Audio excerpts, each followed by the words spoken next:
Assalamualaikum warahmatullahi wabarakatuh. Kembali lagi dengan saya Ahmad Bustanul Arifin. Pada kesempatan kali ini saya akan membahas tentang P3K Tenaga Teknis reformulasi yang telah diedarkan oleh Kemenpan RB. Dan di sini Bapak Ibu saya akan melanjutkan dari video bagian sebelumnya, yaitu video tentang apa sih yang menjadi dasar Kemenpan RB menginformasikan atau mengeluarkan reformulasi tersebut. Sebelum kita ke informasi, alangkah baiknya Bapak Ibu bisa like, komen, share, dan subscribe channel saya. Kemudian Bapak Ibu juga bisa join grup Telegram saya di STTD Channel. Atau Bapak Ibu juga bisa follow TikTok dan Instagram saya di @abarifin_. Kali ini Abah Channel telah memiliki sebuah website yang Bapak Ibu bisa kunjungi nantinya di www.abahchannel.com. Langsung saja kita simak informasinya berikut ini. Nah, seperti yang saya informasikan sebelumnya bahwasanya pada video sebelumnya saya telah menyampaikan kepada Bapak Ibu semua perihal adanya reformulasi, kemudian apa yang menjadi tolak ukur pemerintah untuk mengeluarkan reformulasi, dan saat ini saya akan menginformasikan tentang mengingat. Jadi sebelum memutuskan di sini ada mengingat. Seperti apa coba kita bahas. Di sini Bapak Ibu edarannya yaitu dari Kementerian Pendidikan Kemenpan RB nomor 571 tahun 2023. Di sini ada mengingat dan juga nanti saya akan menjelaskan sedikit tentang memutuskan. Jadi setelah adanya pertimbangan kemudian mengingat dan memutuskan, dan pada pemutuskan itu merupakan salah satu endingnya.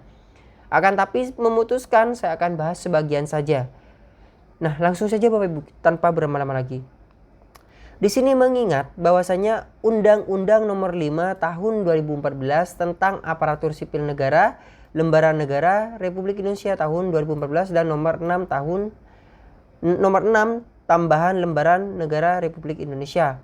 Kemudian Peraturan Pemerintah Nomor 49 Tahun 2018 tentang Manajemen Pegawai Pemerintah dengan Perjanjian Kerja, Lembaran Negara Republik Indonesia nomor 224 tahun 2018, tambahan Lembaran Negara nomor 6264, dan Peraturan Menteri Pendayagunaan Aparatur Negara dan Reformasi Birokrasi nomor 29 tahun 2021 tentang pengadaan pegawai pemerintah dengan Perjanjian Kerja untuk jabatan fungsional dalam kurung Berita Negara Republik Indonesia tahun 2021 nomor 656. Dan di sini Bapak Ibu memutuskan. Nah, ini yang menjadi poin penting Bapak Ibu semua, bahwasanya memutuskan apa saja yang diputuskan oleh Kemenpan RB. Di sini ada beberapa poin yang perlu Bapak Ibu perhatikan karena setiap poinnya, poin pertama itu mempengaruhi poin kedua, ketiga, seperti itu. Jadi saling kesinambungan. Kita bahas saja Bapak Ibu sebagian dari poin-poin yang ada di sini. Yaitu menetapkan keputusan Menteri Pendayagunaan Aparatur Negara dan Reformasi Birokrasi tentang optimalisasi pengisian kebutuhan jabatan fungsional tenaga teknis pada seleksi pegawai pemerintah dengan Perjanjian Kerja tahun anggaran 2022. Yang pertama atau ke-1. Nah, kita bahas detail ya Bapak Ibu di channel ini.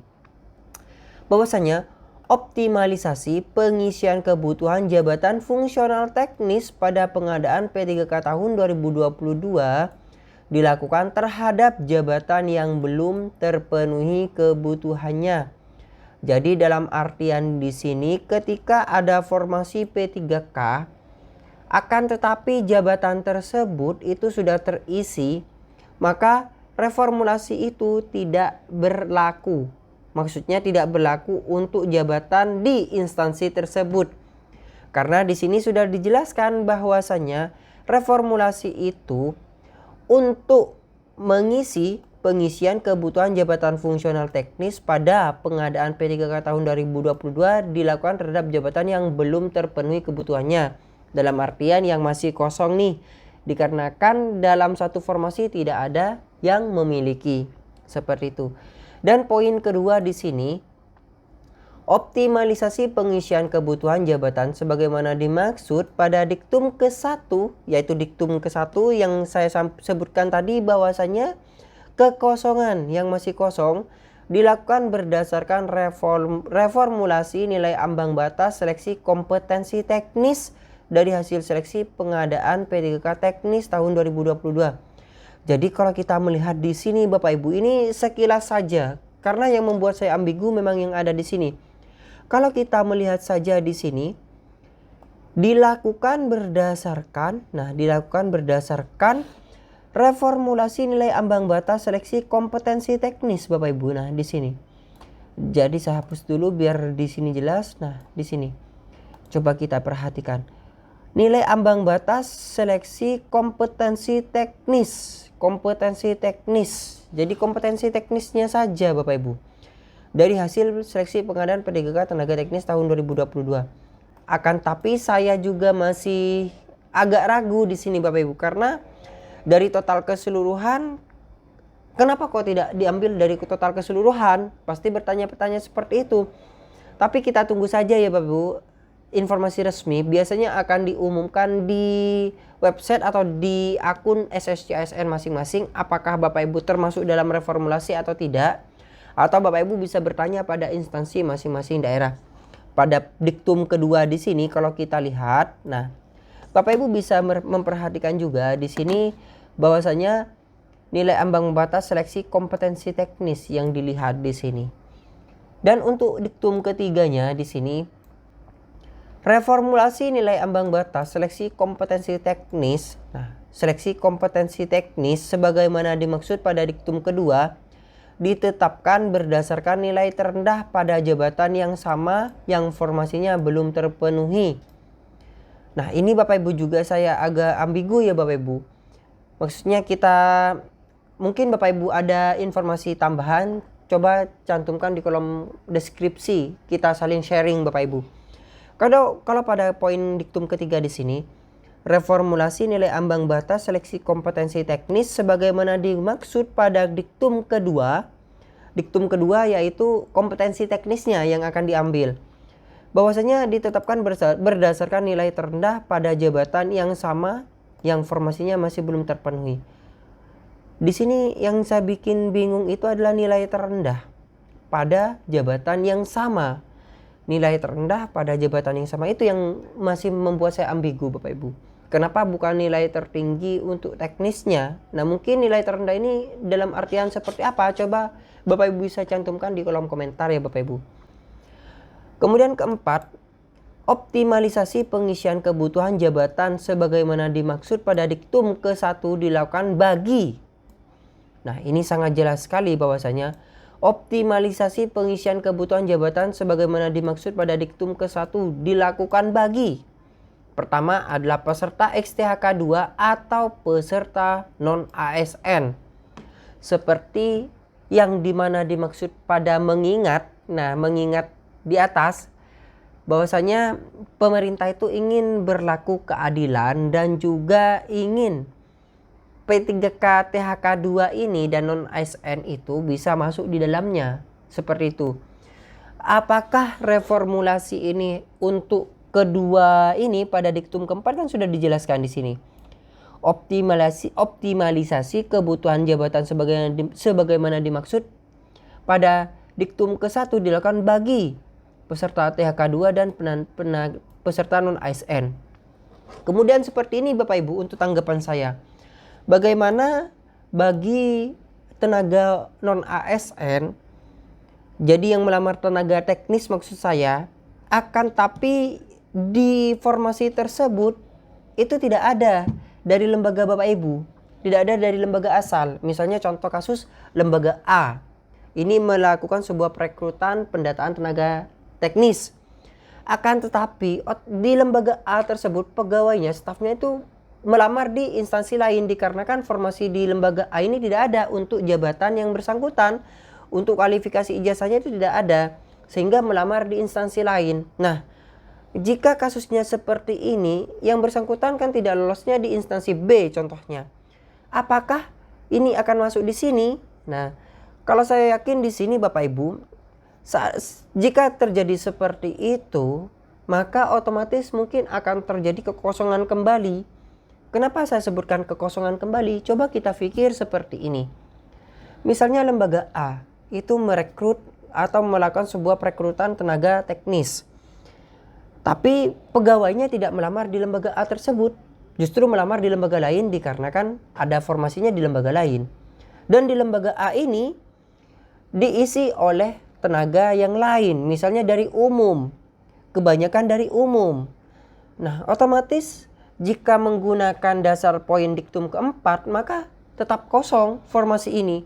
Itu secara logika saya ya Bapak Ibu. Tapi misalnya Bapak Ibu memiliki tanggapan lain, silahkan kita berdiskusi di kolom komentar. Itu menurut logika saya. Jika menggunakan diktum keempat, tapi kita lihat saja ke bawah informasinya seperti apa. Atau mungkin kebijakannya seperti apa, kita tunggu saja dari pemerintah. Kemudian kelima, peserta XTHK2 sebagaimana dimaksud pada diktum keempat adalah XTHK2 yang terdaftar dalam pangkalan database THK2 pada Badan Kepegawaian Negara melamar pada instansi pemerintah yang sama atau berbeda dengan tempat saat mendaftar. Nah, ini Bapak Ibu. Di sini pada poin kelima dijelaskan bahwasannya peserta XTHK2.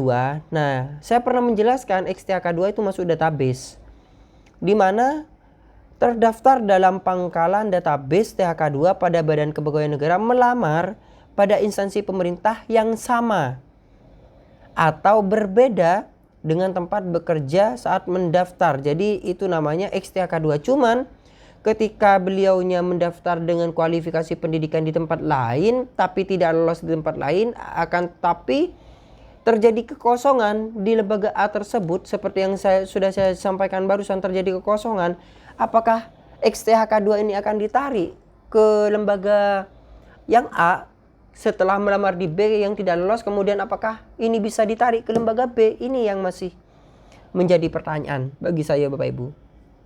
Kemudian pada diktum ke-6 di sini, sekarang peserta non-ASN sebagaimana dimaksud pada diktum keempat adalah peserta di luar XTHK2 yang memiliki riwayat kerja terakhir di instansi pemerintah yang dilamarnya pada seleksi P3K teknis tahun 2022. Nah, ini coba kita pahami pada poin ke-5 dan ke-6.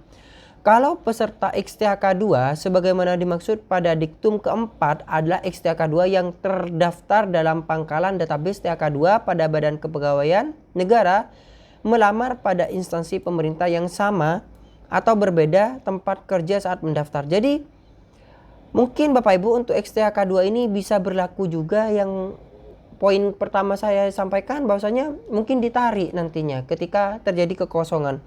Sedangkan pada poin untuk tenaga non-ASN-nya sebagaimana dimaksud pada diktum keempat adalah peserta di luar XTHK2 yang memiliki riwayat kerja terakhir di instansi pemerintah yang dilamarnya pada seleksi tenaga teknis.